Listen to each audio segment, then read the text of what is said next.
మడమ తిప్పని పార్టీగా ఈరోజు 25,50,000 మంది రైతులకు 21,000 కోట్ల రూపాయల రైతు రుణమాఫీ చేసినాం. ఇవాళ రైతు రుణమాఫీ చేయలేదంటున్నాడు. నేను సూటిగా సవాలు విసురుతున్న చంద్రశేఖరరావు గారికి వేదిక మీద నుంచి, ఫామ్ హౌస్లో ఉండి వచ్చిన వాళ్ళకి జోలి చెప్పుడు కాదు, అసెంబ్లీకి రా, లెక్కలు చెప్తా. ఏ ఊర్లో, ఏ తండాలో, ఏ గూడెంలో ఏ రైతుకి ఎంత రుణమాఫీ చేసినో 25,50,000 మంది రైతుల వివరాలు శాసనసభలో పెడతా. 21,000 కోట్ల రూపాయలు ఎవరి ఖాతాలో వేసినో నేను లెక్క చెప్తా. నీకు చిత్తశుద్ధి, నీకు నిజాయితీ ఉంటే రా, వచ్చే అసెంబ్లీలో నువ్వు మాట్లాడు, అడుగు. అదేవిధంగా ఆనాడు నువ్వు 5,000 రూపాయలు సంవత్సరానికి రైతు బంధు కింద 10,000 ఇస్తే నేను ఎన్నికల్లో 15,000 ఇస్తా అని చెప్పిన. కానీ ఏ రోజు కూడా చంద్రశేఖరరావు గారు మనం అప్పుల్లో లేవు, మనం ధనిక రాష్ట్రం, మన దగ్గర సంచుల కొద్దీ గుమ్మీల కొద్దీ రూపాయలు ఉన్నాయని అబద్ధాలు చెప్పిండు. వచ్చి చూస్తే గుమ్మీలు ఖాళీలు ఉన్నాయి. గుమ్మి కింద పందికొక్కులాగా కేసీఆర్ కుటుంబం మొత్తం తిని కూసున్నది. అయినా అధైర్యపడకుండా 15,000 బదులు ఆనాడు నువ్వు ఇచ్చిన 10,000 ఎగ్గొట్టిన 10,000 కాకుండా ఇవాళ 12,000 రూపాయలు సంవత్సరానికి రైతులకు ఇవ్వాలని రైతు భరోసా కార్యక్రమాన్ని జనవరి 26 తారీఖు నాడు ప్రారంభించుకున్నాం. మార్చి 31 లోపల ప్రతి ఎకరాకు వ్యవసాయ యోగ్యమైన భూమికి ఎకరాకు 6,000 చొప్పున మీ ఖాతాలో వేసే పూచి నాది అని నేను ఈ వేదిక మీద నుంచి చెప్పదలుచుకున్నా. ఆయన అంటుండు ఎగ్గొడతారని. నేను నీలాక మాట చెప్పి ఎగ్గొట్టేటోని కాదు. దళితులకు 3 ఎకరాలని ఎగ్గొట్టినావు, దళిత ముఖ్యమంత్రి అని ఎగ్గొట్టినావు, డబల్ బెడ్రూమ్ ఇండ్లు అని ఎగ్గొట్టినావు. ఇట్లా చెప్పుకుంటూ వెళ్తే 100 మాటలు ఇచ్చి ఎగ్గొట్టిన చరిత్ర నీది, పంగనామాలు పెట్టిన చరిత్ర నీది. చంద్రశేఖరరావు 10 ఏళ్ళు పరిపాలన చేసి ప్రజల దగ్గరకు పోతే డిసెంబర్లో అధికారం కోల్పోయినావు, జూన్లో డిపాజిట్లు కోల్పోయినావు పార్లమెంట్లో. ఇప్పుడు మెదడు కూడా కోల్పోయినట్టే ఉన్నాడు ఆయన పెద్ద మనిషి ఫామ్ హౌస్లో పండుకొని. డిసెంబర్లో ఆయన అన్నీ చెప్పిండు. ఆయన గుడిలు దర్గాలకు దస్తీలు కప్పిండు, గుడిలకు పోయి దండాలు పెట్టిండు. పెట్టిన తెలంగాణ ప్రజలు 10 ఏళ్ళు పెట్టిన ఆయన అరగోసకు ఇవాళ ఆయన గుణపాఠం చెప్పి ప్రభుత్వాన్ని దించిండు. అట్లే అబద్ధాలు చెప్తే పార్లమెంట్లో గుండు 0 ఇచ్చిండ్రు, ఆయన గాడిద గుడ్డి ఇచ్చిండ్రు. అయినా బుద్ధి మారలే. 14 నెలల నుంచి అంట ఆయన ఫామ్ హౌస్లో వండుకొని గంభీరంగా చూస్తుండ. ఎవరిని చూస్తున్నావే గంభీరంగా? అచ్చోసిన ఆంబోతులాక నీ కొడుకుని అల్లుని ఊరు మీద వదిలినావు. మైసమ్మ మన ఏంది జాంగిర్పీర్ల దర్గాకు వదిలిన మేకపోతులాక ఊరు మీద పడి మేస్తా ఉన్నారు నీ కొడుకు నీ అల్లుడు.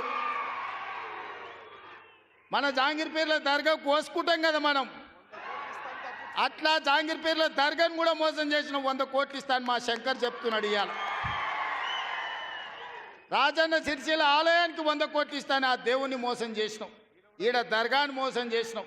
పాలమూరులో ప్రాజెక్టులు కడతా అని, పాలమూరు రంగారెడ్డి ఎత్తిపోతలు పూర్తి చేస్తా అని, కల్వకుర్తి, భీమా, నెట్టంపాడు, కోయిల్సాగరు, జూరాల, ఆర్డీఎస్, తుమ్మిళ్ళ ప్రాజెక్టులను కడతా అని చెప్పి పాలమూరుకు మాట ఇచ్చి పాలమూరుని ఎండబెట్టి ఎగవేసిన దుర్మార్గుడివి నువ్వు ఈరోజు సంవత్సరం పూర్తి కాకముందే మా మీద వడేడుస్తురట. ఆయన కోసం ఎదురు చూస్తురట. ప్రజలందరూ బాధపడుతురట. అయ్యా చంద్రశేఖరరావు గారు, 4 కోట్ల ప్రజలు ఎవ్వరు బాధపడతలేరు. రైతులకు రైతు భరోసా వచ్చింది, రైతులకు రైతు రుణమాఫీ జరిగింది, విద్యార్థులకు ఫీజు రియంబర్స్మెంట్ ఇచ్చినాం, రాజీవ్ ఆరోగ్యశ్రీ 10 లక్షలకు పెంచినాం, పేదలకు ఇండ్లల్లో 200 యూనిట్లు ఉచిత కరెంట్ ఇచ్చినాం, ఆడబిడ్డలకు 500 రూపాయలకే సిలిండర్ ఇచ్చినాం. అదేవిధంగా ఆడబిడ్డలకు ఆర్టీసీలో ఉచితంగా బస్సు ప్రయాణం ఇచ్చినాం. 120 కోట్ల మంది ఆడబిడ్డలు ఈరోజు తెలంగాణ రాష్ట్రంలో ఉచిత బస్సు ప్రయాణం చేస్తున్నారు. దానికి 4,000 కోట్ల రూపాయలు ఖర్చు పెట్టినాం. ఇవాళ 10,000 కోట్ల రూపాయలు రాబోయే మార్చి 31 లోపల రైతు భరోసా పథకం కింద పేదల ఖాతాలో వేస్తాం. ఉపాధి హామీ కూలీలకు కూడా ఇవాళ ప్రతి కుటుంబానికి 12,000 రూపాయలు ఇచ్చినాం.